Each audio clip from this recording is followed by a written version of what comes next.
All right. Hey, welcome. We're live, I believe. Happy Friday. If you're watching this later, well, happy whatever day it is you're watching this. Why didn't you watch it live? Well, anyway, glad to have you here.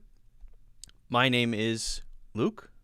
I will be your host for this live stream. We're going to be talking about English, sharing some stuff to help you improve your English. If you haven't already done so, would appreciate it if you hit the like button and subscribe. And check out the link in the description as well. That helps out. And I got to update something before we get started, and then we can get started. Hello, Karina. Karina's here. Very nice. Very good. Always a good thing. Anna, hello. BB Ball. Cool name. Like that. Give me 1 second, everybody. 1 second. 1 second, please.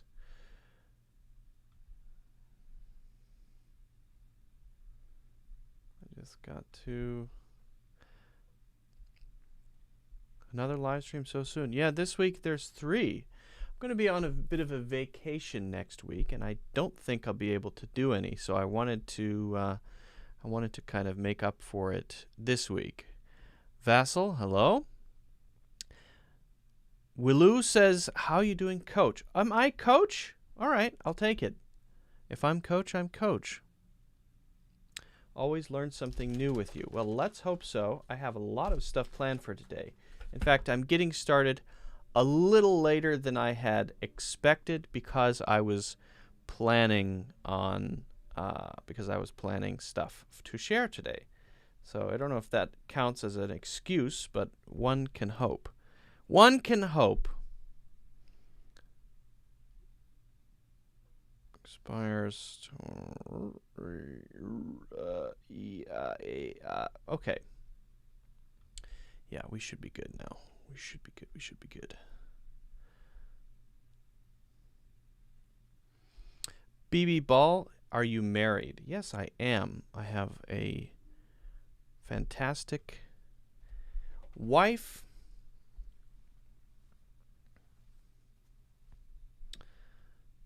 She's in some of my videos, actually. You can check those out. It's one where I talk about the story where we met. So that might be of interest. Okay, let me pop this into the WhatsApp group. Could you give me some advice on how to trick the rule of native verbs? Okay, let me see if I understand this question here.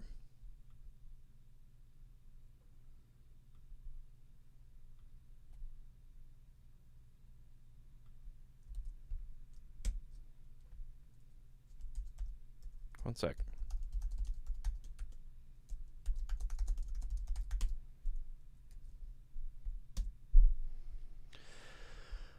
Could you give me some advice how to trick the rule of stative verbs? I'm remembering for examples. I know stative verbs, of course, but the rule of stative verbs? I'm not sure if there's a single rule of stative verbs. Thanks, BB. I appreciate that. I know you were just joking. No problem. Tell me the best way that I can improve grammar, please. Well, we are going to be practicing some grammar today, actually. We're going to be working on some listening, a listening exercise, and grammar as well. So we have a few things. Potter. Well, I'm getting a lot of compliments, physical compliments today. Potter says, "I really like your beard." Well, that's much appreciated. That means a lot to me. I spend a lot of time not cutting my beard. Hello from Saudi Arabia. Hello. Good to have you here. Good to have everybody here. From, it looks like, Facebook and YouTube, mostly. We sometimes get 1 or 2 people from Twitch. You can watch on Twitch, by the way. If you want to watch on Twitch, it is possible. I don't know how the Twitch viewing experience is, but some people prefer to watch on Twitch, and that's totally fine. You're welcome to do that. I don't spend a lot of time watching Twitch myself, but some people like it. So today, as I mentioned, we've got a few things planned. We're going to be working on pronunciation listening, how to hear difficult accents.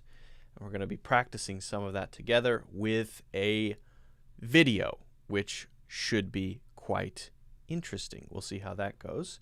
And we're also going to be learning some grammar. I have some things planned to teach you a little bit about how we put adjectives in the correct order. So we're going to be doing that too.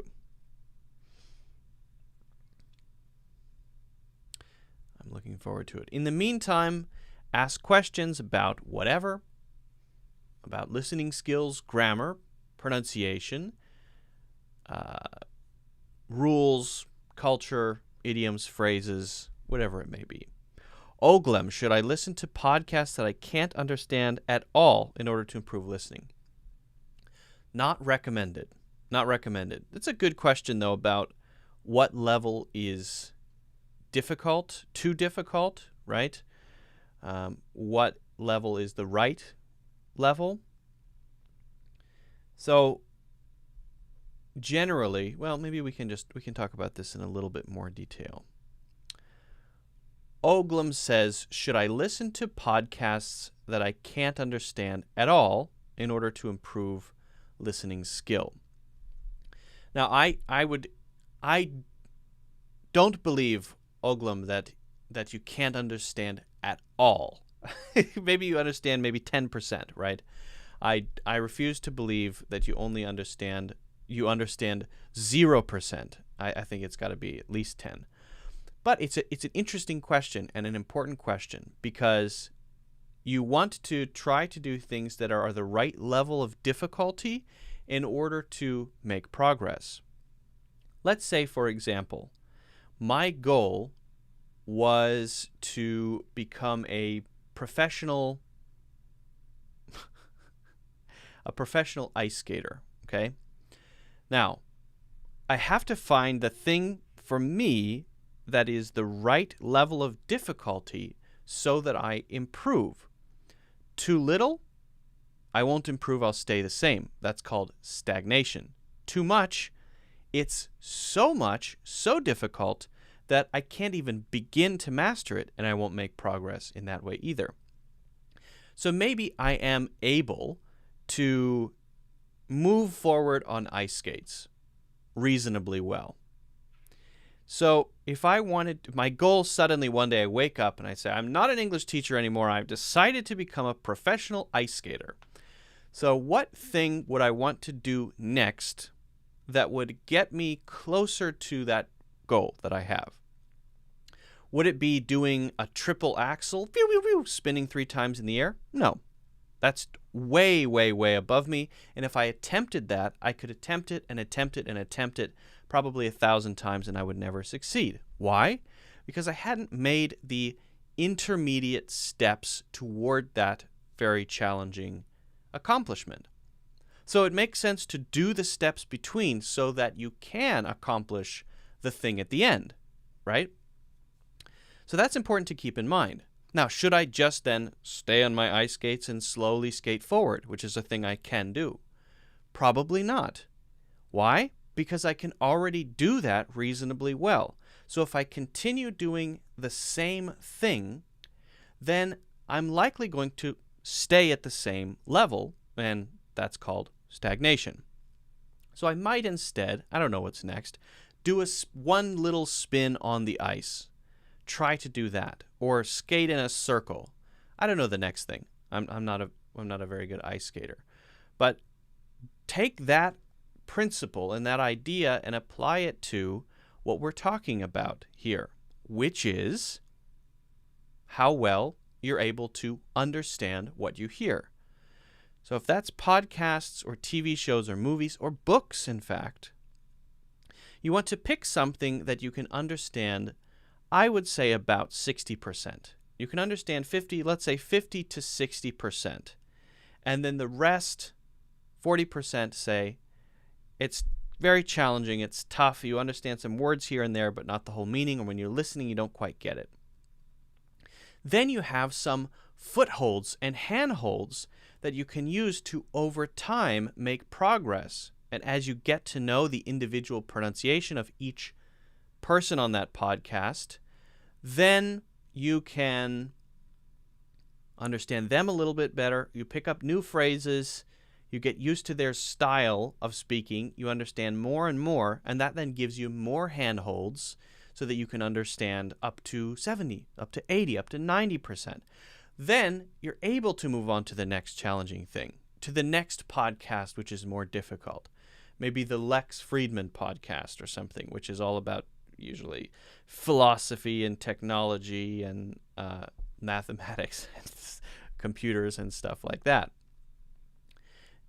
That's not difficult for how fast they speak. It's difficult for the content. It's kind of sometimes very dense material. So that would be my advice, is to pick something that you're at about 60% with and use that as your measure of what to do next. What is the next thing that challenges you? Where to start? Well, we all have different tastes when it comes to things like podcasts, right? I mentioned the Lex Friedman podcast. I don't necessarily recommend that one. It's quite technical. It's usually about science, philosophy, that sort of stuff. So if you're not interested, okay. There's one that's relatively easy that I like to listen to. It's where I go to get most of my pop culture references. I don't really like to watch videos about pop culture, so I try to go to one single place to find out what's going on in the culture with the kids these days. And so I listen to the H3 podcast because I like the people. I like the team, the crew. I like the characters. And through that, I'm enjoying it, and I can also learn something about the culture that I'm not necessarily paying attention to usually. And that's something I want to get. I want to know what's going on in the world around me, even for stuff that I'm not particularly interested in. So that would be one to try. H3 podcast. I think it's pretty good. It's funny. I find it to be pretty entertaining. So check that one out. Otherwise, I would recommend sticking with something you're interested in and then always using that measurement of, is this so difficult I can't understand anything, or is it so easy that I understand 100%? Okay, so that would be my advice. It's a good question from Oglam. If you guys haven't already done so, don't forget to hit the like button, of course. Don't forget to subscribe, follow, and check out the links in the description to see my full English learning courses. Now, I want to mention one thing very quickly about the courses. Thanks for the question, Oglam. This is the last day of the sale. I launched a new course on Monday. It is now Friday. It was a 5-day launch price. This is it's a pronunciation course. The course is approximately 9 hours long, a little bit under. It's like 8 hours and 46 minutes, something like that. And it covers vowel sounds, consonant sounds, difficult sounds, diphthongs, intonation, stress, rules of pronunciation, how to improve your listening and your awareness, very similar sounds, phrases, flow, a bunch of stuff that it covers. And the reason that I'm mentioning it now specifically is that it is still at the launch price. The launch price is the lowest price that I'm able to offer the course at. So that means that it will never, ever be at a lower price. It can't be. I'm not allowed to offer it at a lower price. It's not possible. So if you're thinking about picking it up, now's the time to grab it. Doesn't mean you have to start right away. but now's the time to grab it if you are on the fence about that. That is in the link in the description. The first link, you can click on that, and that will give you everything you need. You can preview the course. You can actually watch the first 3 lessons for free. It's like the course intro part. So anyway, that's that. I want to apply to a call center. How do I improve my accent too? Well, I just take the course. I don't know what to say. I also have a customer service English course. So there's that. There is that.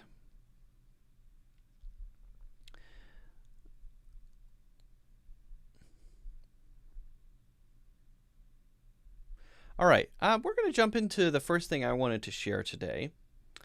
So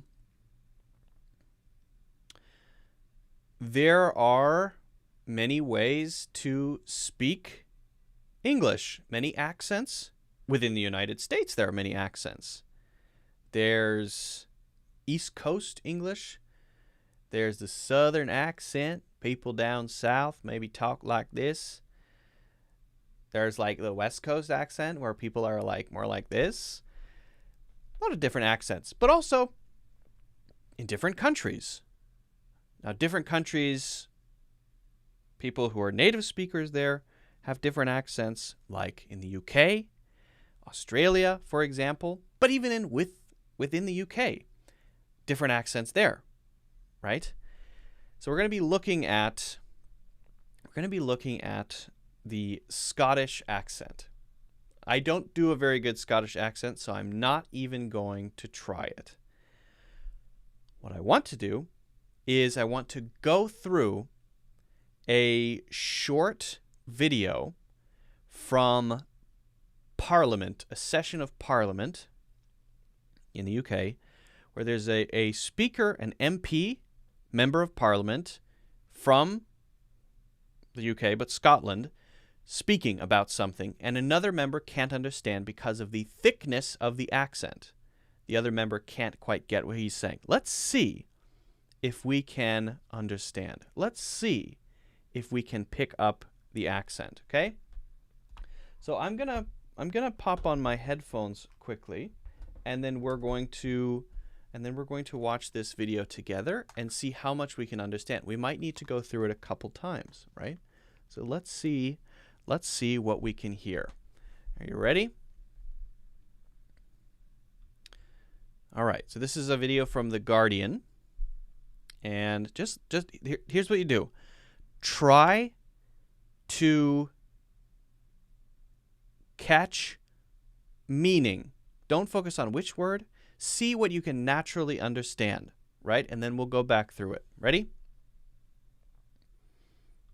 Much, Mr. Speaker. I know from speaking to a number of parliamentary colleagues that there are still certain aspects of the estate, including the Northern Estate, that are not great for people with disabilities. Can I ask the honourable gentleman what work is being done to make sure that this place is more accessible, particularly for some of our colleagues who have a disability? Here, here. I'm sorry, it must be something to do with my Antipodean background. Could you please repeat the question, because I didn't follow it. Okay, so the second person was not able to understand because of we call it a thick accent, a thick Scottish accent that made it difficult to understand. Now, could you understand? Were you able to catch any meaning? How do you work on something like this? Well, if you understand absolutely zero, it might be too hard. Or you can try to slow it down and listen to it, or you can put it on repeat so many times that eventually you start catching things. And as you start catching things, you'll be able to put together, like a puzzle, the meaning, what this person is saying. Yes, it's a challenge. Let's do this together. Let's see if we can come up with or figure out at least some of what this first guy is talking about. Ready? Let's try again. Oops. Mr. Speaker, I know from speaking... Do that? Quite fast as well. That makes it more difficult. Much, Mr. Speaker, I know from speaking to a number of parliamentary colleagues... Okay. What can you hear? Much, Mr. Speaker, I know from speaking to a number of parliamentary colleagues... So very fast, right? But you might hear the word colleagues there. Okay? And at the beginning, Mr. something. So do you hear what he says there? Mr. Speaker, I know from speaking to a number. So he's saying there, Mr. Speaker. If you caught that, great. Why doesn't it sound like Mr. Speaker as I would say it? Well, the Scottish accent, it sounds a little bit to me more like muster, muster, muster. So I'm hearing muster instead of Mr., but I know that it's Mr. because I know the context. He's talking to a person. He's addressing a person. So it's got to be Mr. Mr. Speaker, I know from speaking to a number of. I know from speaking.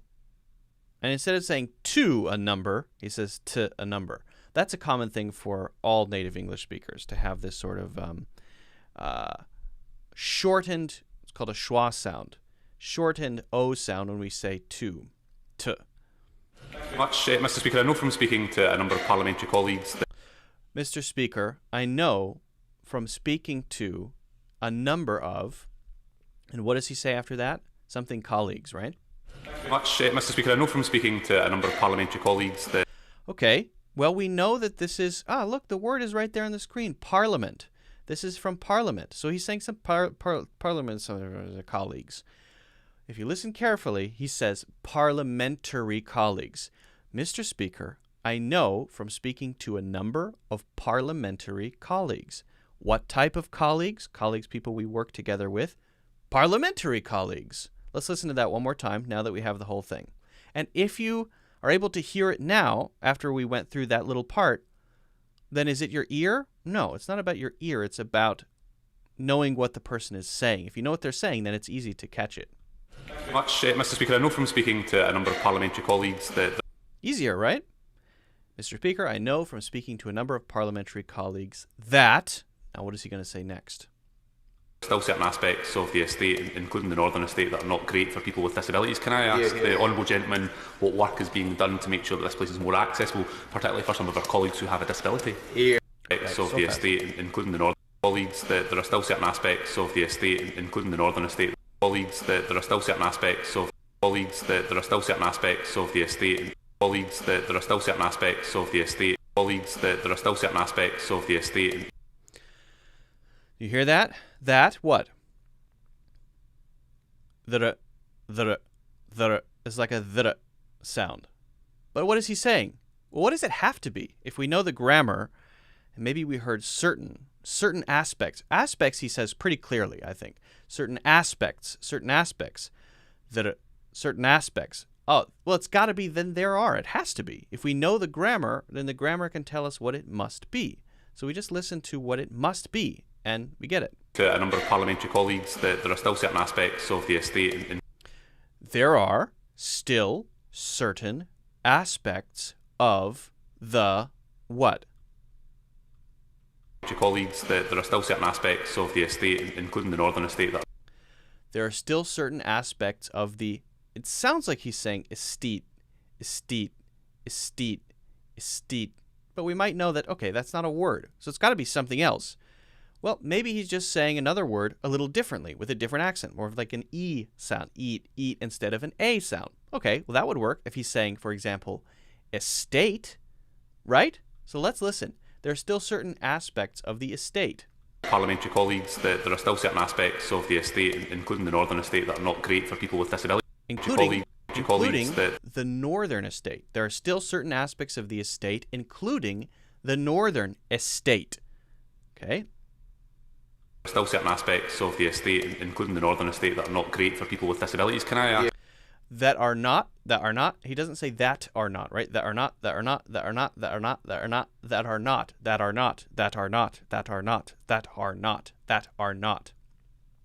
Now, then he says a word which is sort of the classic Scottish word everybody says when they want to try to imitate a Scottish accent, which is what? Well, if you've seen the movie Shrek, you probably know this kind of a thing that people talk about. Instead of great, in this accent it would sound something like great. So instead of a grr sound, it's gutta. It's like a D there, and then eat instead of ate. Great. And I'm not saying one is more correct or whatever. I'm just saying that's the nature of the accent. Great. So listen for that. Aspects of the estate, including the Northern Estate, that are not great for people with disabilities. Can I? that are not great for people with what? The estate, including the northern estate, that are not great for people with disabilities. Can I? Disabilities. That's the closest I'll get to a Scottish accent, but that's what I'm hearing. Disabilities. Now, in the UK, in fact, one common thing that we tend to not do in the United States is just skip over the T. So usually we'll, in the middle of words, say something like disabilities.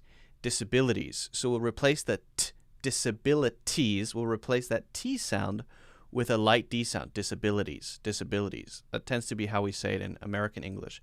In the UK, often you'll hear instead disabilities.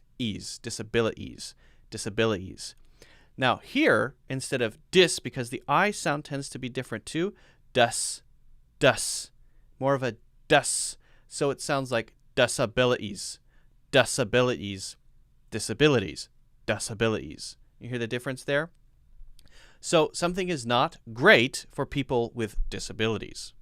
Colleagues, that there are still certain aspects of the estate, including the northern estate, that are not great for people with disabilities. Can I ask the honourable gentleman what work is being done to make sure that this place is more accessible, particularly for some of our colleagues who have a disability? So now that we know some of the rules, it's like we're building a rule set, right? So can I ask the honourable gentleman, he says. What work is being done? Please, can I ask the honourable gentleman? But remember, we skip over the T sound. So instead of gentleman, it's gentleman, because it's skipped. So we can start to, this is where we start to build these little handholds. We can start to build up a better knowledge of this particular way of speaking the more we listen to it. Gentleman. Can I ask the honourable gentleman? Honourable gentleman. Honourable gentleman. Honourable gentleman. Honourable gentleman. The honourable gentleman, what work is being done to make sure that this place is more accessible? What is being done to make sure this place is more accessible? Now, I would tend to say accessible to put the stress on the second part. Accessible. He says accessible. Particularly for some of our colleagues who have a disability. Instead of then particularly, as I might say it, it's Let me listen to that. More accessible, particularly for some of. Particularly. This place is more accessible, particularly for. I can't say it. Particularly. Okay, got it. Of our colleagues who have a disability. And again, there you can also hear. There he says. He doesn't say disability, he says disability. So he does say the T there, but it does sound a little more like tay instead of T. Disability. It's just what I'm hearing. Here. And then if you hear someone say here, it means I agree. Okay, so let's go over this again. Now that we've gone through it quickly, I hope your comprehension is a little better now. Much, Mr. Speaker. I know from speaking to a number of parliamentary colleagues that there are still certain aspects of the estate, including the northern estate, that are not great for people with disabilities. Can I ask the honourable gentleman what work is being done to make sure that this place is more accessible, particularly for some of our colleagues who have a disability? Here. I'm sorry, it must be something to do with my Antipodean background. Could you please repeat the question, because I didn't follow it?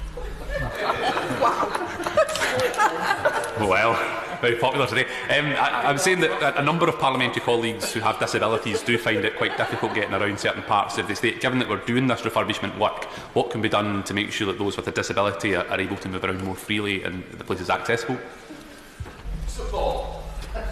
I'm really sorry. Please, could you do it very slowly in Antipodean English? Thank you. Just give any old answer. I think the answer might be helped if you can reply in writing when you're reading. Right, Chris?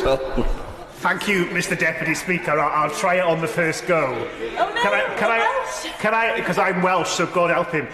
So can the honourable gentleman confirm that? Okay, so that's the whole thing. If you want to go back and try the next part as well, when he repeats himself or says it in a different way, you can. I wanted to just go through the first part with you. I think in general it's quite interesting to explore different accents, and if you explore different accents in this way by listening to it over and over, you might be surprised how much you can start to catch over time. you'll get better and better at it. And it really just takes practice and a willingness to really listen and really pay attention. So don't get too frustrated. Eventually, you'll start to get it, but you don't want to start with something that's so difficult that you can't understand anything at all. Maybe a little bit easier. So that's what we call the Scottish accent. Guys, if you haven't already done so, don't forget to hit the like button. Don't forget to subscribe, of course, and check out my full courses in the links in the description. All right. Yeah, I know that was tough. Next level of English, someone says. Yeah, difficult accent to understand. Absolutely, absolutely. Very tough. But, I mean, everybody's accent is difficult for everybody. I'd like to sort of pass along a bit of a story. Not a story so much, but so my wife often works with people from India, and to her at first that accent was a little tough, but after a while she got used to hearing that, so it became much easier. She's, by the way, not a native English speaker. She's from China. It became a lot easier for her to understand, so that after a little while it became no big deal. Right? They could understand her accent. She's Chinese. She could understand theirs. Great. Then she had a call with someone from the UK. She doesn't often speak to people with a British accent. So she's used to the American accent. She's used to, different accents, but hadn't spent a lot of time speaking with someone from the UK. So she had a call with someone from there, and she couldn't understand very well. Not close to what she could understand when talking with colleagues from other places. Why? It's not that, there's a native English speaker from the UK. Well, yeah, it doesn't matter. It's that how able are you to understand this accent? So she struggled with that British accent until after a while talking to that person, she got used to it. And that's how it goes. And by the way, it's I'm not trying to make any say one is more difficult than another. It doesn't exist. One is more difficult than the other. It's only what your beginning point is and what you're used to. So if your beginning point is one place with one style of speaking, you may be able to hear accents that are more similar to what you're used to. And it takes time to adjust to a different one. Even within the United States, I know someone who's also from China who lives in the South. And there's a very different accent in the South. People tend to talk like this and use other expressions to express themselves, like plumb near and things like that. So what about that? Well, that's just a matter of getting used to it. And after a few months, she had sort of adjusted and adapted. So not even different countries' accents, just it's all different. There is no standard, really. There is no standard English. It's all about your reference points, what you get used to. And so that is all to say you can get used to any way of speaking with practice and with time. And I personally find it fascinating. I love the process. I find all accents very interesting to hear and very interesting to try to learn.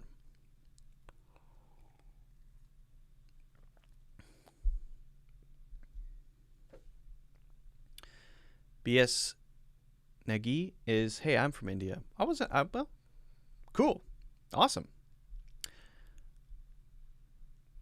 Not trying to single out India or anything. I'm just saying that's the case for my wife's workplace. I would rather listen to some English daily use knowledge more than accents. Yes, I suppose we all have our preferences. I try to do, different types of stuff when we do live classes, so inevitably there will always be things that are not your favorite. Unless I only do your favorite things.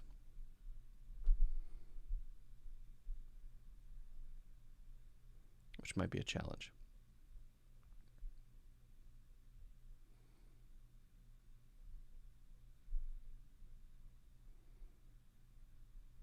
Well, that's nice. Thanks, Meatloaf Cat. Much appreciated. So I'm actually going on a road trip shortly, leaving in a couple days, which is exciting. I haven't traveled in a while. It'll be a road trip in Utah. A very short one, very short trip. Just a quick road trip, flying out, flying back. So I probably won't be doing any live streams next week. There will be a video next week, next Friday, but probably no live streams, just because I will be back next week, but I have a bunch of stuff then to catch up on when I get back. So, yeah.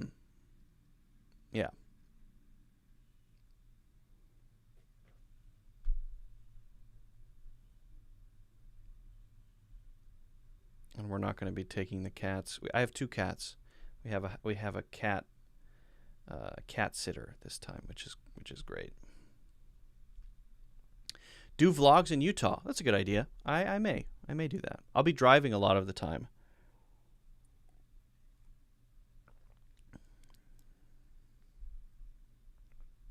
Thank you. I don't know if you guys have seen pictures of Utah, but it is insanely beautiful. Utah is ridiculously beautiful. Let me share a picture or two of Utah. I'll show you what it looks like.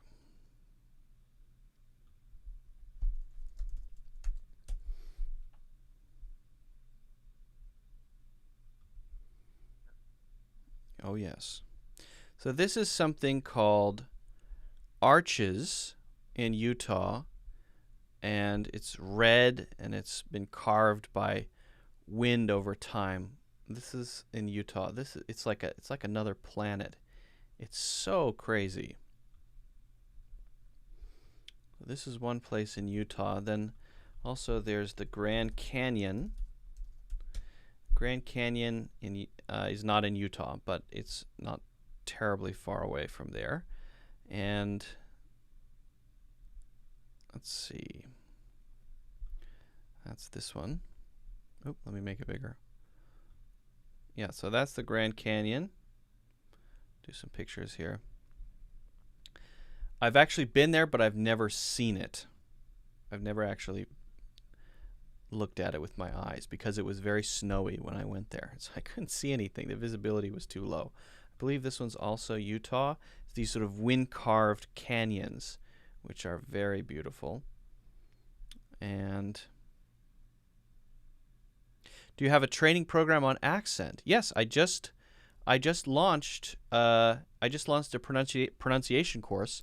So if you want to work on accent, yes, absolutely, 100%. I just launched a complete course on pronunciation, as I've been talking about. You can check the link in the description. I have 3 courses on pronunciation. This is the newest one. I think it's the best one by far. I spent a lot of time on it, so I would check that out for sure. It's on sale. So very limited time. Today is the last day of the sale.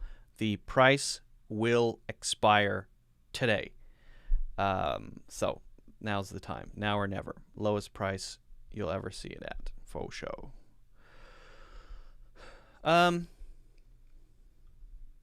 Yeah, so that's what's going to happen. I think it's a good idea to maybe do a vlog from somewhere. Might be cool. From the desert. A vlog or a live stream? I honestly like live streaming better than vlogging. Vlogging is so-so, but I prefer streaming for sure. All right. Questions about grammar, culture, idioms, phrases, whatever it may be, ask those. We're going to be doing a bit of a grammar lesson here shortly. We'll start that. We'll start that in a few minutes. But I want to answer any questions that I missed. Vitali, hey Luke, could you give any advice for how to speak in a formal manner suitable for work? Yeah, that's a good one. Vitali says, hey Luke, could you give any advice for how to speak in a more formal manner suitable for work? Okay, now, there is generally speaking a misunderstanding about what it means to speak formally. if you go to a workplace, an English-speaking workplace, that's a big business, people are professional, IBM, something like that. You'd say, oh, this is a formal workplace. People are wearing suits, or an investment bank, right? Let's say. Whatever. People are wearing suits to work. They wear nice clothes to work. When you go in there, do you expect to hear people saying, oh, hello, sir, nice to meet you. Oh, would you like to? No. When colleagues are talking to each other, generally speaking, in the United States, they would speak just like I'm talking right now. Just as you would if you were having a conversation with a normal person. There is no difference. There is no such thing as business English in that way. Now, there are special situations where you might change, and I'll talk about that in a second. But I want to make it very clear. For colleagues, you don't have to take on a level of formality. Oh, my dear colleagues, hope you are doing well this afternoon. I brought you a couple of lattes, and I would like to cordially invite you to attend a meeting this... No. Hey, Greg, we're going to have a meeting later at 6. Hope you can join. Very straightforward. People speak to each other as I'm speaking now. Now, what you won't do is include very personal things, perhaps, that might be inappropriate. So it's not about the phrases that you're using, especially with colleagues. It's not about the phrases you're using. It's more about what's not really appropriate in the workplace. You don't want to give so many personal details about what's going on with your cat at home that it disrupts the flow of the conversation about what we're trying to accomplish at work. So that's the kind of stuff you have to be a little more cautious about what you mention, what you don't mention. You don't want to get too personal in asking another person about, well, how's your wife doing? It can be a little awkward to get too personal. So there, you want to try to, doesn't mean you can't have casual conversations, but generally when working with others, focus on more or less what you're doing. Keep the conversation outside of that, fairly chit-chat, right? Not too personal. Yeah, movies, okay, whatever. Talk about other things, but not too personal. Then when you have colleagues you're pretty close with, you can get into the personal stuff. There are no rules. If you're colleagues and you're very close and you talk about that sort of personal stuff, great. Now, where it gets different is when you might be dealing with clients and you want to be extra polite. When you're talking with someone you don't know, maybe you're speaking with them for the first time, and you want to have a level of formality above what colleagues would have in the workplace. So that's two very different things. Colleagues in the workplace and then dealing with customers and clients. So I have a full course on this called Customer Service English, where really we're talking about how you can approach issues when you're dealing with clients and customers so that because you're speaking with them for the first time, there's no chance that they will see you as rude or impolite, and you're being extra kind, considerate, and compassionate with them with your language. So that's where you would get into stuff like, would you mind, could you please, if you'll give me a moment, that sort of phrase. I'm doing everything I can in this situation. I would like to ask you, so that sort of thing. And I have a whole 7-hour course with that sort of language. But that's the kind of stuff that you would use for customers. Now, why would we use that for customers and clients and not for colleagues? Well, for colleagues, it's just too tiring to do that all day. And you want to get stuff done, so you just want to be more direct. You want to talk like you normally talk. But you're often only dealing with a customer or a client once a week, maybe once a day, but not nearly as often. And it depends on the relationship. Of course, there are a lot of differences there. I mean, sometimes you have a very close relationship with a client you've been working with for 10 years. All right, so then you would be informal and casual. Fine. But if you're talking with someone who you never speak with, rarely speak with, maybe you only communicate with them once, maybe you work in a call center, and you have to be very polite, then you would turn on that mode of, can I help you today? Is there anything else I can do for you? Oh, it's really a pleasure to be able to help you with that. That sort of mode is very different from the workplace mode, or even the mode you would have in meetings. People in meetings don't talk like that, right? But that formal level of English is not just for people who wear suits to work, who work at investment banks or IBM, right? That is also for people who work in coffee shops. If you walk into a coffee shop, and I was 22, I worked in a coffee shop, I would say, thank you very much for your order. What can I get for you today? Would you like that with would you instead of do you, right? That sort of stuff is for all levels of service or interfacing with or dealing with the clients and customers. Very important to note those differences. Very important that you're not overly awkwardly formal with colleagues, but even more important that you develop a sensitivity to when this is appropriate as opposed to that. So that's really a matter of paying attention to how people speak in different situations and then adapting yourself to it. You have to become a chameleon. You have to develop an awareness of, oh, people talk like that in this situation, but like that in another situation. Really, English is a lot easier than, for example, Japanese. It's a lot more complicated to deal with different levels of formality in Japanese, from what I hear. In English, it's not that difficult. Once you learn it, it's fine, and it's not that hard. It's just a matter of changing some of the tenses. For example, would you instead of do you. Fairly easy, fairly straightforward. You can check out that course if you're learning or interested in learning that kind of thing. What else is business English?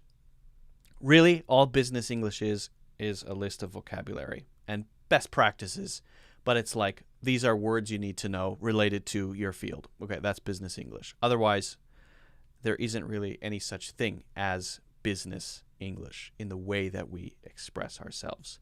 So hopefully that helps, Vitaly. I hope that answers your question. If not, I deeply apologize. Would you please forgive me?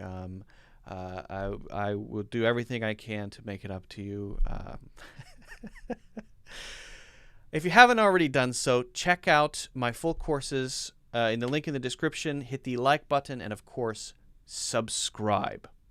The courses especially, those are on sale at the moment. Okay. Good question. Great question. Classic question. Luke, I'm not able to pronounce raining. Ah, that's a good one. Okay, I'll answer that one. Could you give us your advice on asceticism? What is this? ACCETISM. What is this?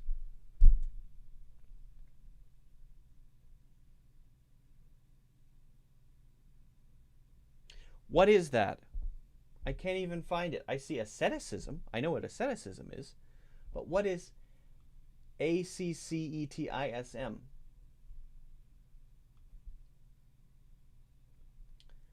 I don't think that's a word. Don't think that's a word.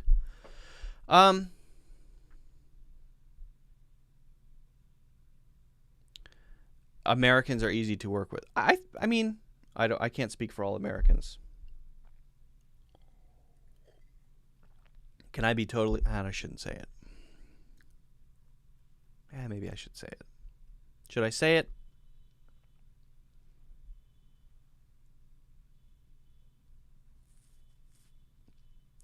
Generally speaking, I'll just say it. Generally speaking, I find the average American style of speaking to be quite annoying. As a result, I have very few American friends. I think. I can think of a few people. Mostly it's the trend in modern American English to inflect upward and use so many filler words that I just start to get irritated. now, obviously, not everyone talks like that, but a lot of people do. Sort of, can you? I don't know what to say about that. I'm not sure. So inflecting everything upward at the end, and then using a lot of filler words. Personally, I find it annoying, but this is kind of the trend in a lot of everyday spoken English, and it bothers me. And I would rather talk with someone who's not speaking English natively. That's much more interesting to me than listening to that sort of nasally sound. It bothers me. It annoys me. I don't like it. But nothing else really annoys me. I have lots of friends from China, friends from different countries.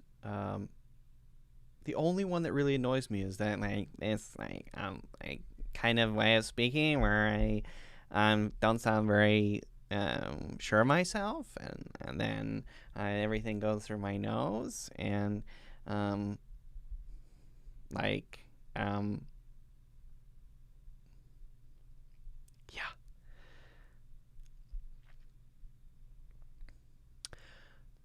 A modicum of decorum. That would be, a modicum is a little bit of decorum would be to follow the what is expected, politeness and respect according to the situation. So a modicum of decorum would be a very formal and serious way of saying a little bit of politeness that's polite in this specific situation. Not a way that we would typically express that, I think. Yeah. Hello, Luba. Welcome. Maybe asceticism. It might be. How do I feel about asceticism? I think asceticism is a bit extreme, and if you have to become... I appreciate that it exists, and I appreciate the effort and the purity of asceticism. Not that many people are, but I think the Buddha would agree with this. If you have to separate yourself from society, live in the forest, and eat leaves in order to find peace in your mind, then you're using the environment and the situation to solve your problem rather than finding the way to do that in your mind. And I think, innovation of Buddhism was live in the world and figure out how to deal with desire, fear, aversion, how to deal with these things in your head and still be able to navigate, find your direction in the world without becoming unhappy. That's my opinion about asceticism.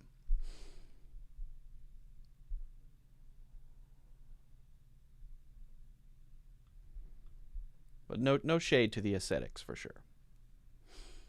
I just don't want to be one because I like eating. Luke, I'm not able to pronounce raining. Please help me. So the reason that this one tends to be difficult is a very interesting kind of point to mention about pronunciation in English pronunciation. And it is the difference between tongue placement for n and ing. Now, are you able to hear the difference when I say n, ing, n, ing, n, ing, n, ing, n, ing? Are you able to hear that? What is that? What's going on there? Well, a couple things are going on there. Number one is I am stretching my mouth a little wider. Ing, n, ing, ing. So there's a e, e. That's happening. But the really important thing would also be important to note if it were on, ong, on, ong, on, ong. And there the that part's the same. What is that? N, ng, n, ng. What is that? So when I say the N sound in raining, I place the tip of my tongue behind my teeth against the roof of my mouth, then spread my tongue flat like this, so that no air is able to escape from my mouth and all air escapes through my nose. And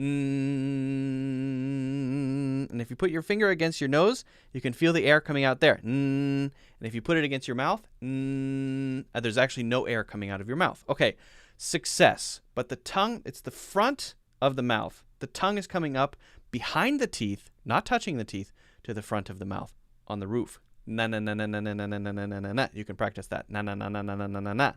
Okay.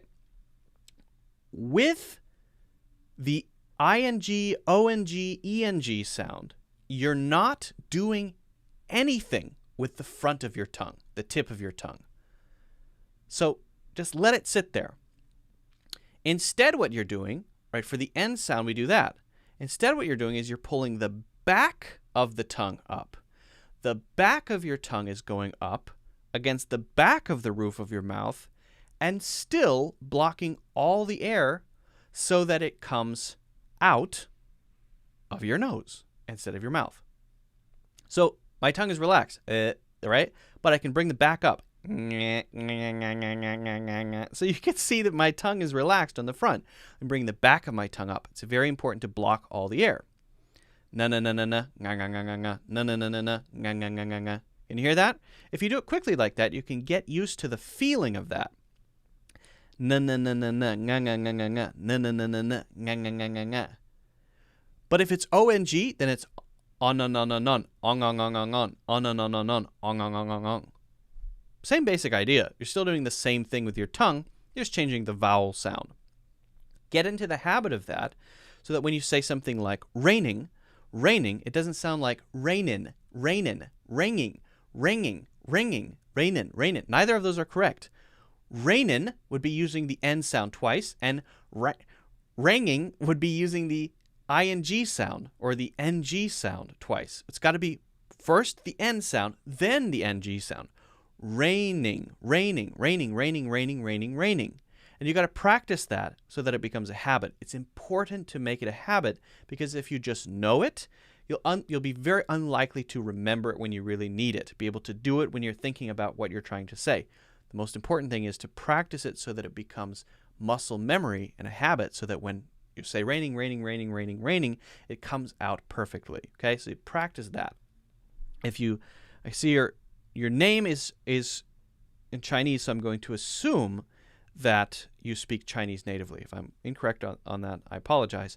But search around in Chinese for other sounds that are similar because Chinese has both the N sound and the NG sound. I mean, what is the capital of China?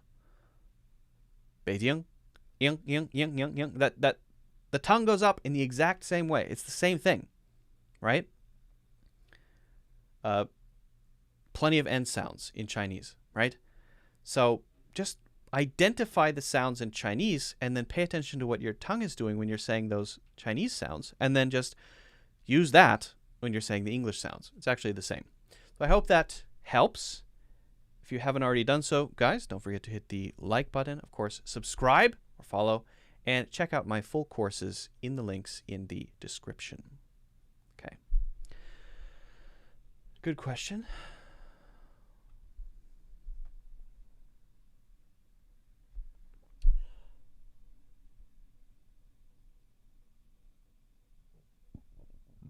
Hey, Meatloaf Cat, where are you from? CA. California? You're from California or you live in California?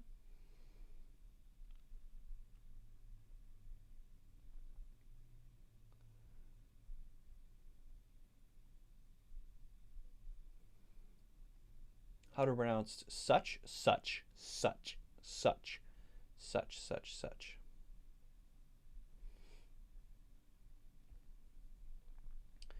I never know how to do the chit-chat. I don't like to chit-chat at work. Okay. You don't like to do it or you don't know how to do it, or both. Because if you don't know how to do it, it's important to know how to do it. If you don't know how to do it, I would recommend checking out my free course about how to have natural English conversations. I've got a course about everything. That one's free. Where are you from in China, Meatloaf Cat?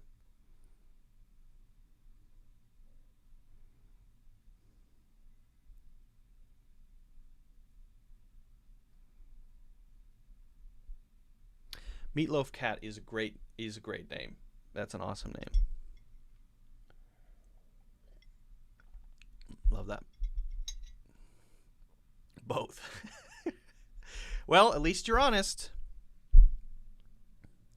I don't have someone around me who can speak English better than me, so I use a few apps to speak English with daily learners. Do you think that speaking with learners is useful or not? I think it's useful. Yeah, try to speak as much as possible. Don't be a purist where you say I only speak with native English speakers. That's not how it works. Just getting the practice, even if it's with your fellow English learners, is totally fine, honestly. Totally fine. Yeah.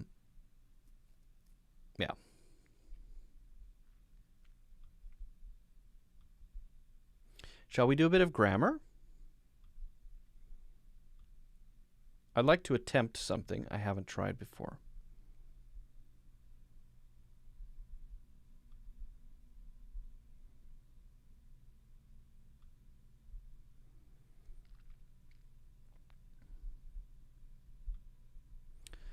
I want to try this.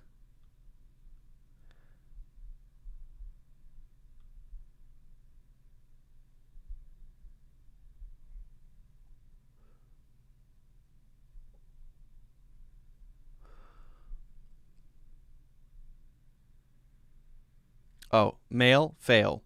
It's just the long A sound. M-A-I-L, F-A-I-L. They're both the A sound. So M-A-L-E and M-A-I-L have the same pronunciation exactly. Male, male, male, male, male, male. And F-A-I-L is exactly the same in the A sound. Ale, ale, ale. Except it has a different letter at the beginning. So male, fail, male, fail, male, fail, male, fail. The only difference is in the vowel sound. Okay.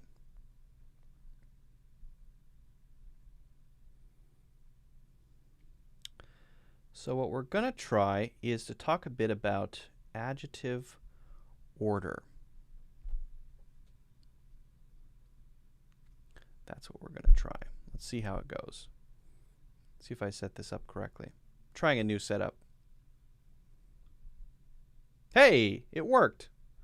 Hip, hip, hooray.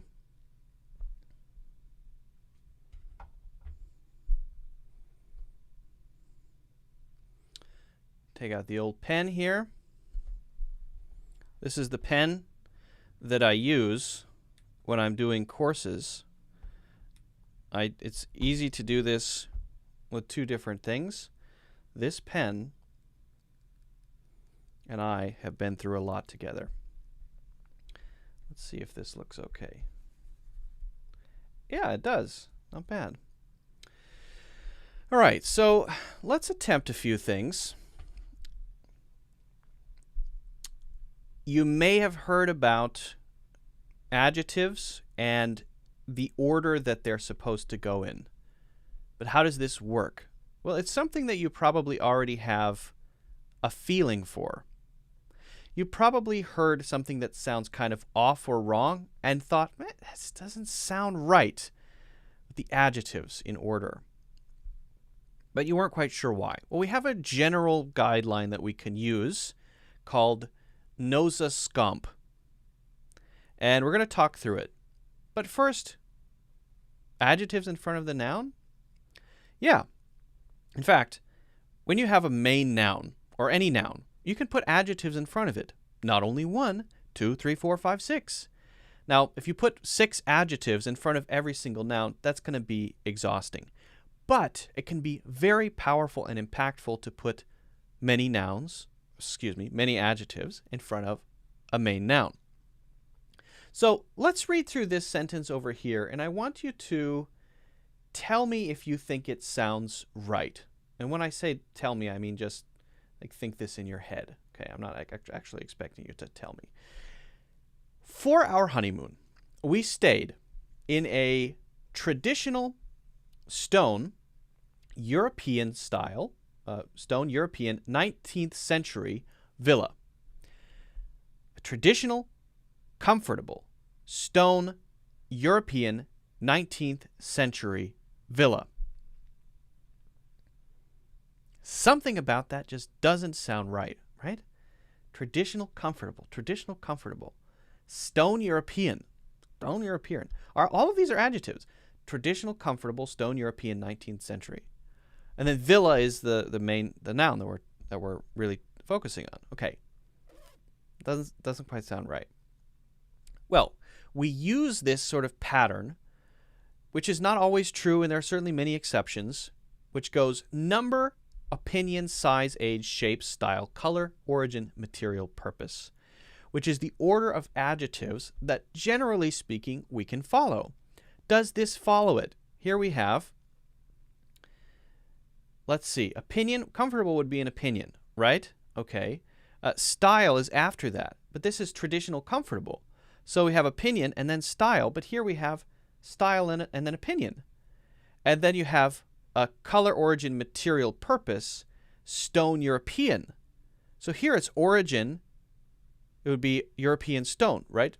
But here it's stone European. Okay, so that's messed up. So this is not following Nosa Scomp, so it sounds weird, right? How can we fix this? Well, we can change the order of the adjectives. So let's add a little text here.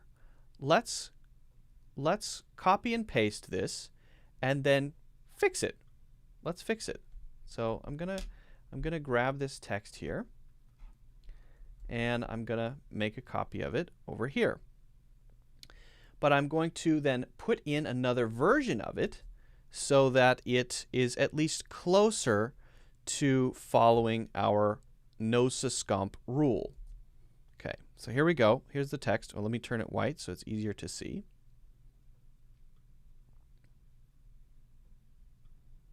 Let me make it a little bigger as well. Okay, a little bigger, a little easier to see. Now, let's see if this sounds better. For our honeymoon, we stayed in a comfortable 19th century traditional European stone villa. And now if you say to yourself, wait a second, that sounds better, but you don't know why it sounds better, that means you already have started to develop an instinct for this. You've already started to develop a sense for the order of adjectives. That's what that means, which is a good thing. You want that. If you ask a native English speaker, what's Nosa Scomp? They'll say, I don't know what that means.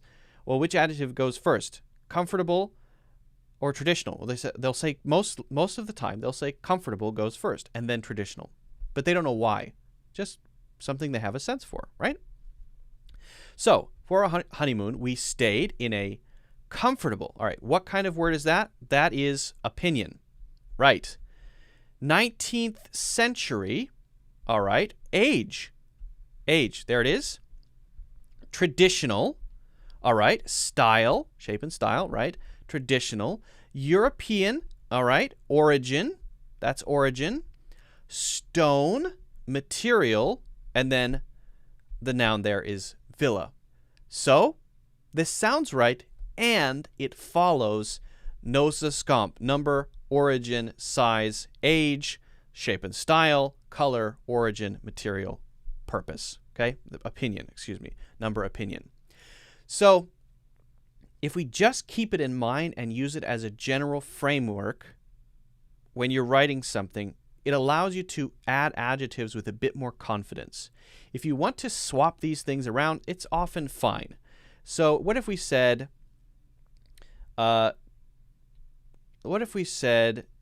19th century comfortable? Would that sound okay? Some people will do it like that. Some people will say it like that. Generally, it sounds better to use it like this, just like this. But if you swap one or two of these around, it's not like you've broken some great rule and you need to be thrown in prison, grammar prison for it. It's more like, here's a helpful guideline that you can generally follow when you're building out your sentences that will at least make what you wrote fairly clear and not cause any discomfort in your reader. Now, you typically don't want to use this many adjectives when you're speaking, so this is especially true for writing, okay? Follow Nosa Scomp, but never let yourself get so stuck within a rule that you say it has to be that way all the time. It works most of the time. Okay? Hopefully that helps. If you have any questions about this, let me know. If you haven't already done so, don't forget to hit the like button and subscribe, of course, and check out my full courses in the links in the description. Okay.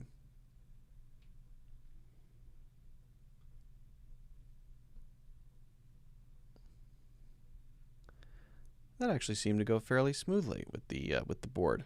I'm trying out a new board with the different background.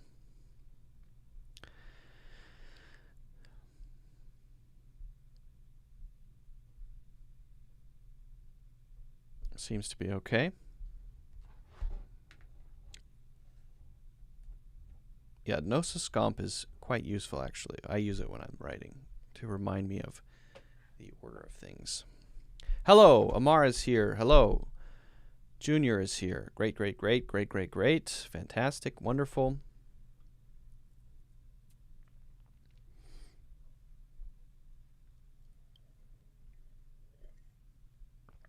Amar, you missed a Scottish accent listening exercise. Too bad.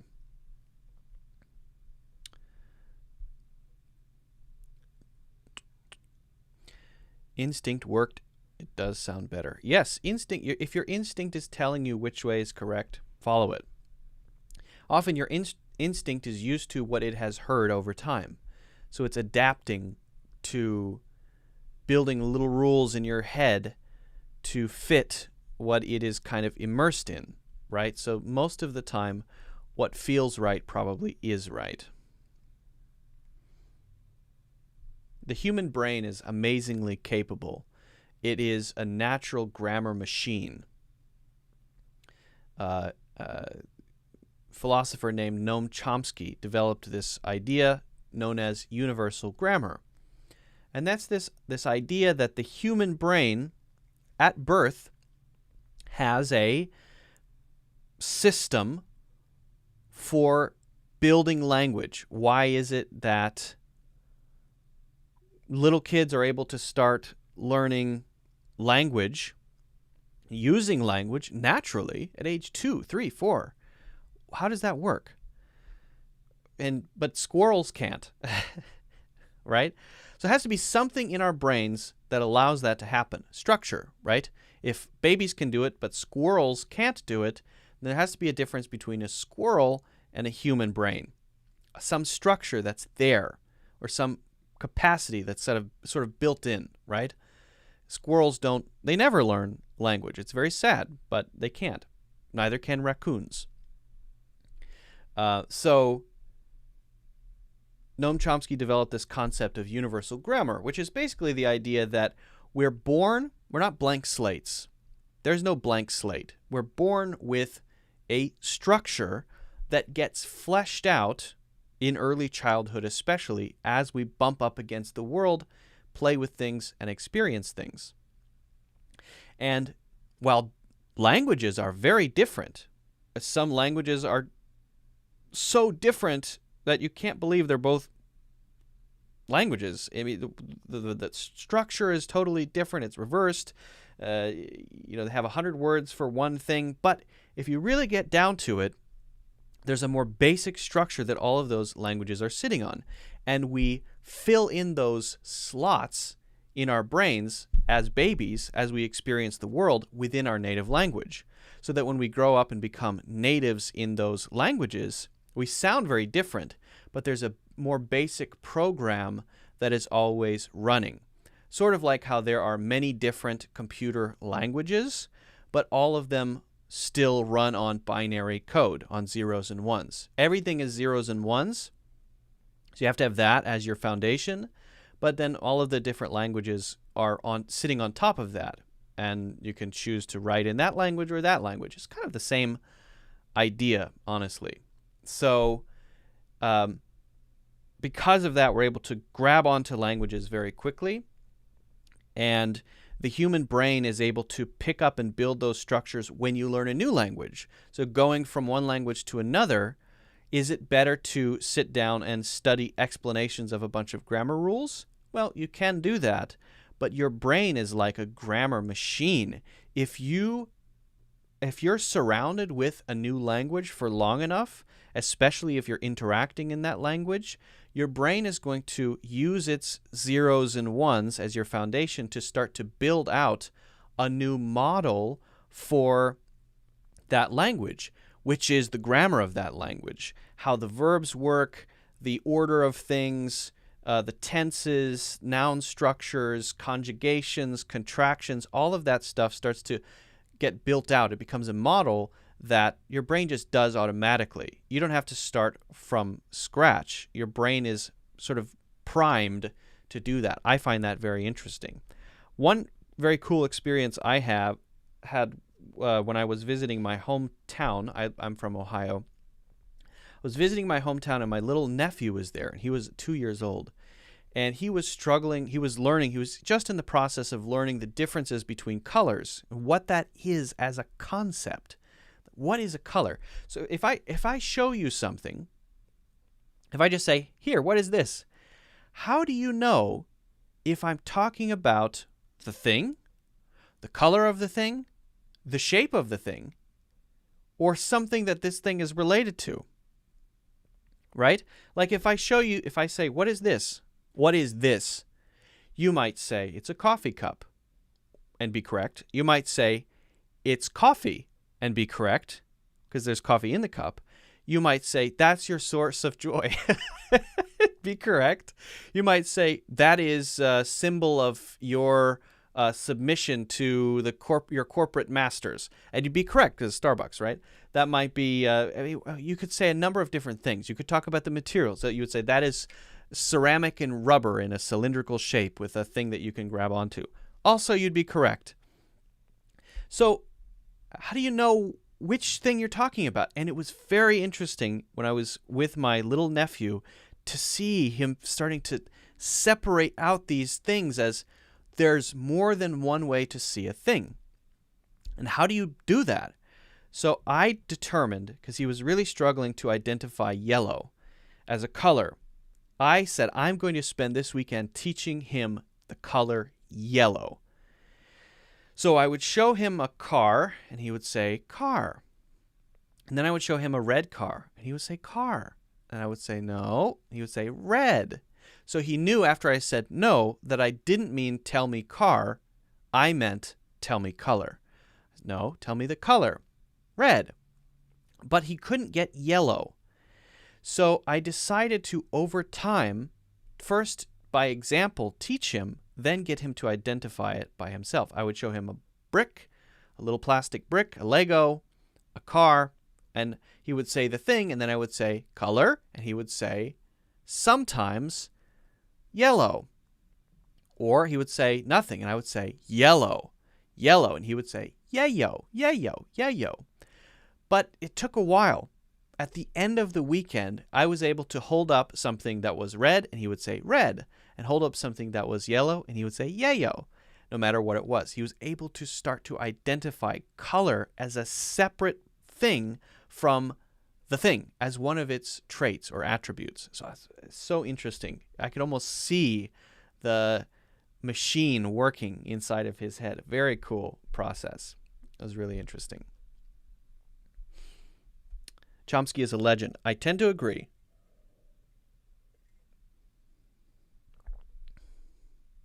Amar, I think you know very well that I'm not going to just search a song and start playing it. We talked about this yesterday.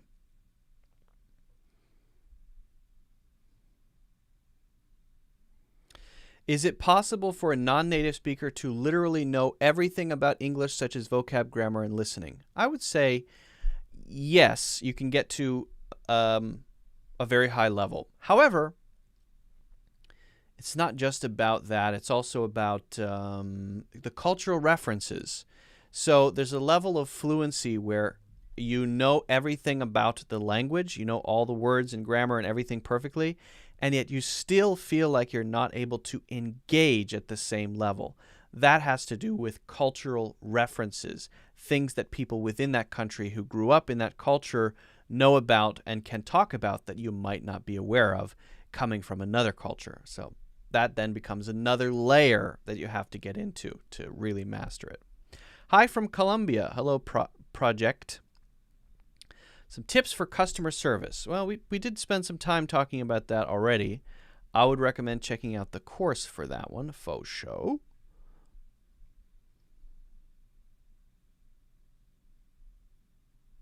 How can I use such?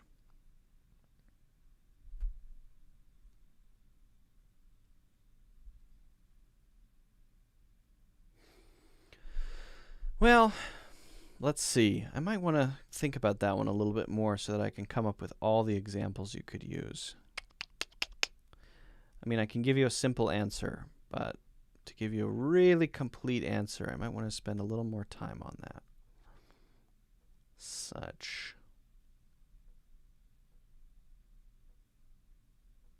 Yeah, let me give that one some more thought. I want to give a complete answer. That's a tough one. I mean, it's a tough one to answer completely. Listen to it off stream. All right, Amar, I will. Better not be Rick-rolling me.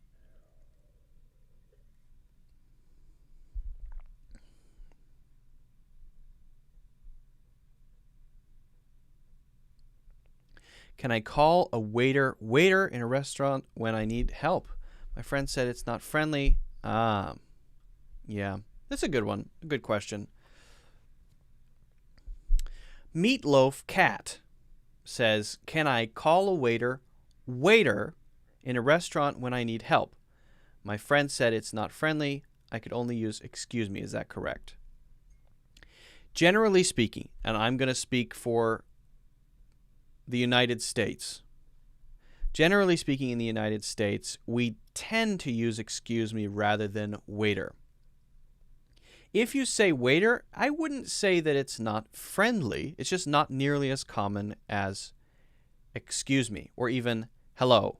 Hello or excuse me when you want to get the waiter's attention. Now, this is an interesting cultural thing because in every culture there's a different way to get a waiter's attention.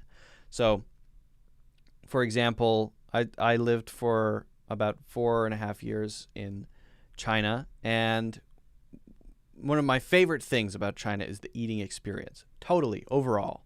Food is amazing. It's just, the interactions are just simpler. And when you need the waiter, you just kind of yell out, waiter, in Chinese. And then the waiter comes over. You don't really worry about anything else. It's awesome. And also, sharing food is a lot easier. You don't have my food. In the American sort of cultural eating system, you have to make a choice. You have to commit to food. So when you eat in, for example, China, you get a bunch of little dishes, and then everyone can kind of pick up what they like. And if you don't like one thing, you just ignore that.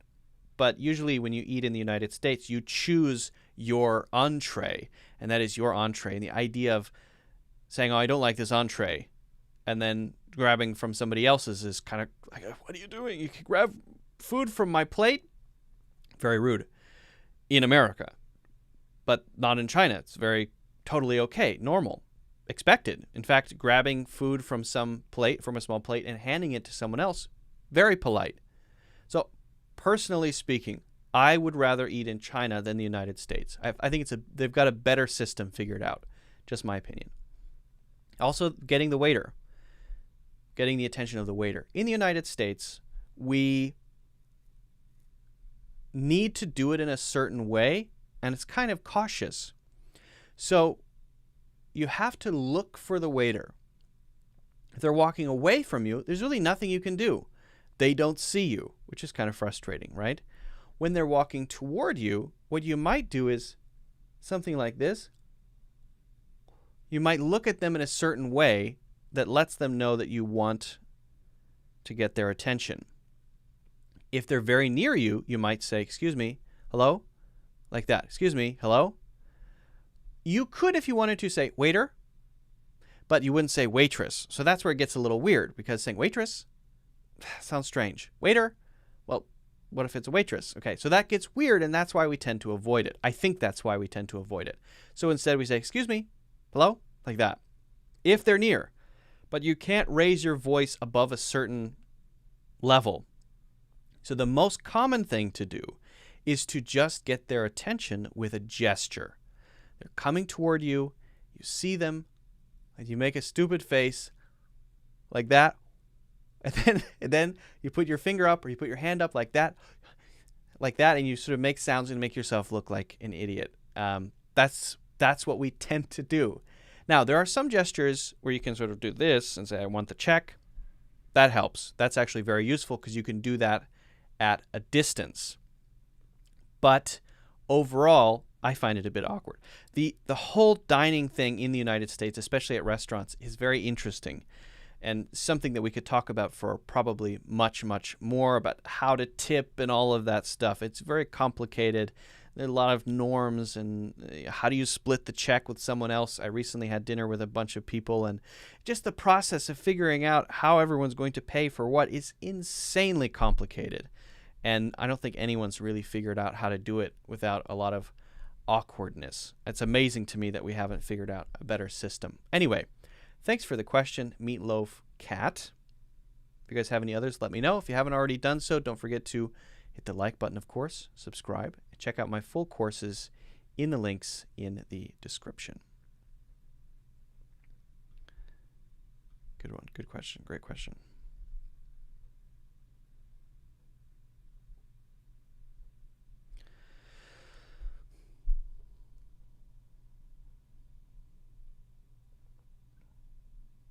How do you pronounce often? Do you pronounce it with the clear T sound? I say often without the T, although a lot of people say often. So you can say either one, often or often.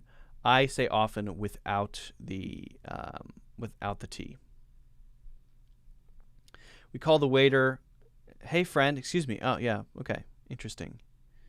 Yeah, it's different in every country. It seems to be quite different. If you've never had, like, the best eating experience ever is hot pot. In Chinese hot pot is amazing. It's the best. Thank you so much for teaching. Have learned so much from you. But now my struggle is how to stress words in English. Can you teach us how to stress words? There are so many, Bella, so many rules about stressing words. So many different unique things about word stress that to give a short answer wouldn't really cover anything particularly useful to you, right? So I honestly would recommend, to check out the pronunciation course I just launched. There is a whole section in that course on how to stress two-syllable words of different forms, how to stress words in sentences, on rules related to stress based on the ending of the word, on intonation, and that's like, a good hour of explanations and examples and all of that stuff. So check out that course. I just launched it on Monday. It seems to be going quite well. People are enjoying it. It's at a discount right now. I launched it on Monday, so there's a 5-day promotion that I'm doing. It's a launch promotion, the lowest price that it can be offered at. So I recommend that you sign up for that course. You can look at the full list of lessons, including the stress lessons, if you want to. You can't watch them, but you can see all of the lessons. You can preview the course. You can check it out. But anyway, that's the lowest price it will be. That's in the link in the description. In the link in the description, everything about pronunciations, about 9 hours long. When should we use present perfect instead of past simple, and how often is it generally used? I know it's a classic question, but I still often get confused. Yeah, that's a good one. We argue about who's going to pay. Everybody wants to pay. It can be annoying at times. Yeah, that is annoying. All right, this is a good one. Vitali asks, when should we use present perfect instead of past simple? How often is it generally used? Let's not say how often. I don't think that's the right question because, it depends on the situation you're in, right? However, When is a good question, right? What kind of situation should we use either one in? Let's just do a quick recap. What is simple past tense? What is present perfect? Present perfect is when you use what's called a past participle inside of the tense. So you have the subject, which is I, and then you have the past participle. Then you have, has or have, then the past participle, like been, done, gone, eaten, seen. You might have wondered about that. What is that weird tense? Ate is in the past, but what about eaten? What is that, in the past? No, that's called a past participle, okay?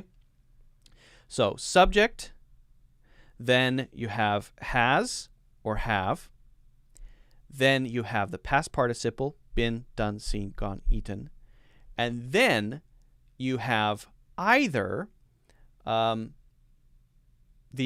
ing form, if it's been plus ing, if it's a continuous thing, or you then say what's after that. What have you seen, for example? What have you eaten? All right, so how do we use this? Why do we use it? And why would we use that instead of something like the simple past? Well, let's give a couple of examples. Let's use something very simple. If I say, I have eaten there. I ate there. 2 sentences, right? I have eaten there. I ate there. If I say I ate there, what does that tell you? Well, it tells you that in the past, I went to that place, restaurant, and I ate food. That's the thing that happened. That's why I went there. Okay. But it's only one time. And it's probably a specific time. Maybe I went last Wednesday. Or maybe I went yesterday. Okay. So a specific time that I went there. Usually when we use the simple past, it's connected to a specific event in the past that we are referencing. I ate there last week. I ate there with a few friends. I ate there a few weeks ago. I ate there, but I didn't like it. We're referencing an experience, a single experience. And so it's almost like in our minds we're jumping back into the past, to that time. So that's when we tend to use the simple past. But we might use the past participle for a number of other things that we might want to express. If I say, I have eaten there, it does tell you that in the past that happened. But now my focus is different. Now I'm focusing not on jumping back there in my mind. I'm focusing on, right now as I'm telling you this thing, there is a true thing about my past that I'm telling you about now. And that true thing about my past is that sometime in the past, let's not worry about when it happened, I ate there. But I'm not focusing on when. When I use I ate there, I'm kind of focusing on that event. It was last Tuesday. It was with friends. It was 3 weeks ago. But when I say I have eaten there, I'm no longer really worried about 2 weeks ago or last Tuesday. It's done. It happened. Okay? It's in the past. At some point in my life. Don't worry about it. Don't think about when. I'm telling you now. I have been there. I have seen it. This is just true about me. It's part of my experience. So it's like you're looking at me now and reviewing my experience of life. Forget about when it happened. I'm telling you about me, true things about me from my past. So it's often a difference in focus like that. Have you ever? That's why we say have you ever. Because if I say did you ever, you can say that sometimes, but it might focus too much on when it happened. But if I say have you ever seen that? I've never seen it. Then the focus is on whether you have that experience or not. Forget about when. Whether you have experienced that thing sometime in the past or not. That's why we tend to say, have you ever? So, I have eaten there. Yes. Not a fan. Oh, okay. I'm focusing on my opinion about that place. I'm focusing on our conversation right now. Okay? We can also use this one when we want to talk about something that has happened in the past several times. So we would say, I have eaten there 4 times. I have eaten there 4 times. I've eaten there about 4 times. Maybe we don't remember, but it's more than once. Well, it's a little weird to say I ate there 4 times. Yeah, I ate there 4 times. You can say that, but it's more common when you have more than one experience in the past and you're not concerned about when each one happened to say or use the simple perfect tense. So the present perfect tense, excuse me. The present perfect tense to talk about this many things happened in the past, and that's true about me. I've eaten there about 4 times. We can also use this with something called present perfect continuous or present perfect progressive tense when something is true currently but started in the past. Okay? So there, we would say things like, I've been living here in this green screen studio for 6 years. Still true. I'm still living here. And it started in the past.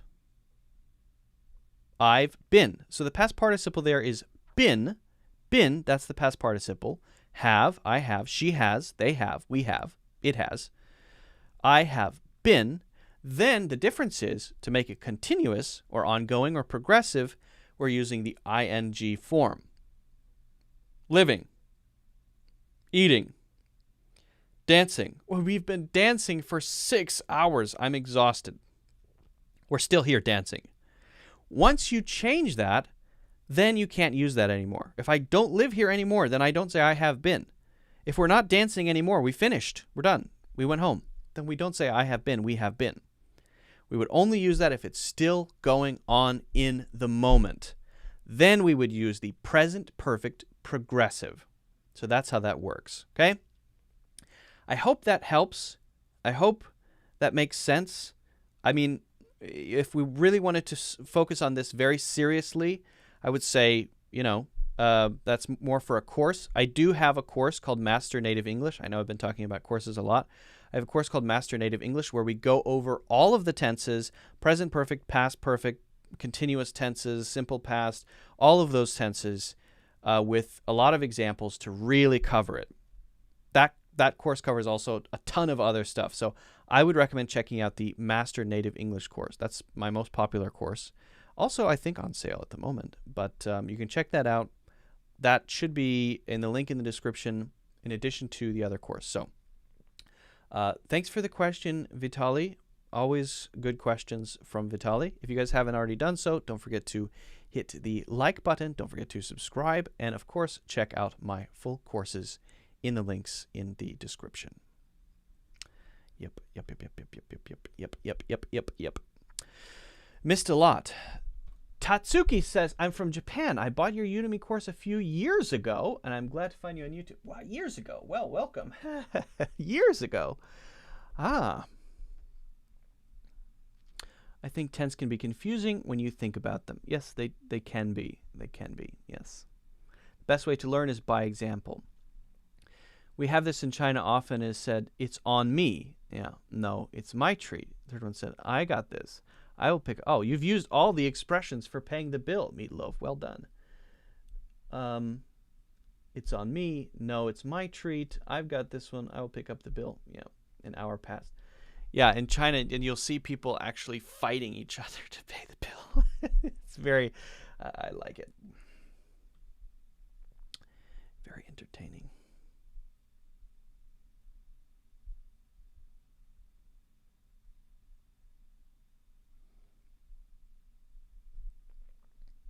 I know I'm mentioning China a little more often, but that's just because I regard China as my second home in a way. My wife is Chinese. I lived in China for, I would consider it a big chunk of my adult life. It's an important part of my growth and development. My father and mother-in-law are Chinese. I have tons of friends, so I tend to bring up more examples from there. Apologies.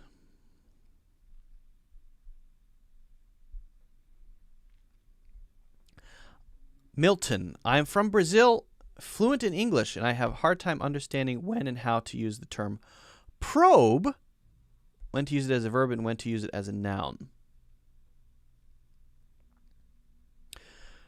Well, the grammar of the placement in the sentence as grammar. Okay. Milton, I am from Brazil, am fluent in English, and have a hard time understanding when and how to use the term probe. When to use that as a verb and when to use it as a noun. Take the verb out and just write the letter V and try to build a sentence, okay? Make it a simple sentence. After a 3-month N, right? Because you'd have to have a noun there. After a 3-month N, noun.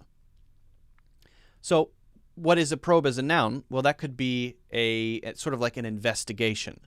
So you could say after a 3-month investigation, noun. After a 3-month probe, noun. Now, probe could also be a physical object, but it's often used as like an investigation. So that would be one way to do it, would be to just build a sentence and then stick in there a synonym or a word that has a similar or the same meaning. In my example, the synonym noun would be investigation. So build your sentence with the word investigation. Now, if I want to take the same meaning, what's the verb form of investigation? Investigate. So now I'm going to build another sentence. My first sentence was, after a 3-month investigation, that would be the first part, comma, he was found innocent of blah, blah, blah, blah, blah. You make a sentence like that. Okay. Turn that into a verb, investigate, okay? The records were investigated to see if, and then finish the sentence. The records were investigated to see if, the records were probed to see if. If you wanted to make a science fiction example, you could say, one alien ship probed another one. That would be to try to like use sensors in Star Trek to understand how many life forms are on the other ship, right? Oh, we're being probed. So the best thing you can do is try to build those sentences with synonyms. Now, one other way to use probe as a verb would be to ask deeper questions, right?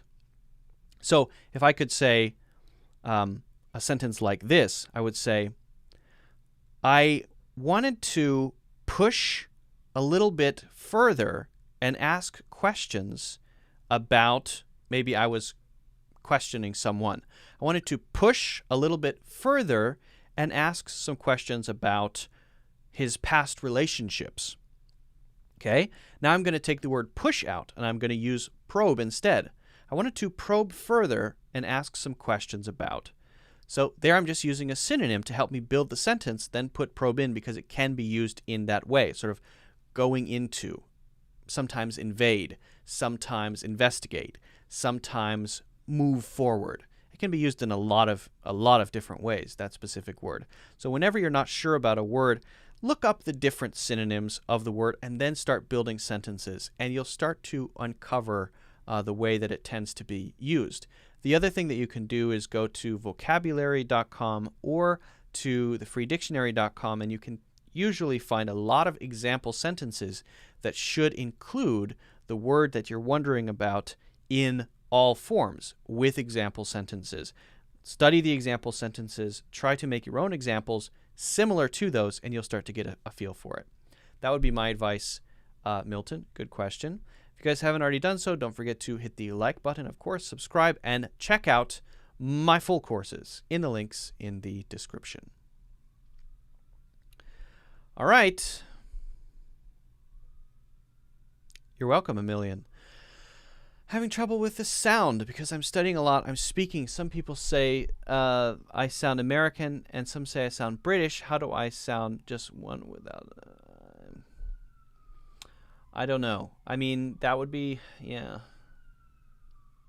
How do you sound one way? Well, use the shadowing technique. Shadowing is when you follow specific pronunciations from a video or audio clip You listen to the subtle differences. Like we did earlier, for those of you who missed it, we were doing a bit of listening activity for the Scottish accent, and we heard the word great instead of great. And so if we wanted to start to sound more Scottish, we might say great, great, great, great, great. Oh, okay. So maybe I have got at least closer to knowing how to say great in the Scottish accent. Well, we can do the same thing for any accent. It really comes down to listening ability and awareness, but it takes attentiveness and also patience. Well, I think we're going to have to stop here. I have to prepare some things for my road trip coming up. I may or may not do a vlog style live stream on the trip. We'll see how it goes. No promises, but thank you all so much for joining, participating, asking interesting questions. Appreciate it as always. Would appreciate the like and subscribe, of course. And last chance, last day of the course sale, full discount on the course, the cheapest price it can be. If you're interested in improving your pronunciation and you think a 9-hour course about the topic to build your habits and improve your pronunciation would be helpful, check that out. If you look at the first link in the description, that should be there. All right. Thank you all for watching. Hope you have a great, fantastic, wonderful weekend, and I'll see you in the next one. Bye.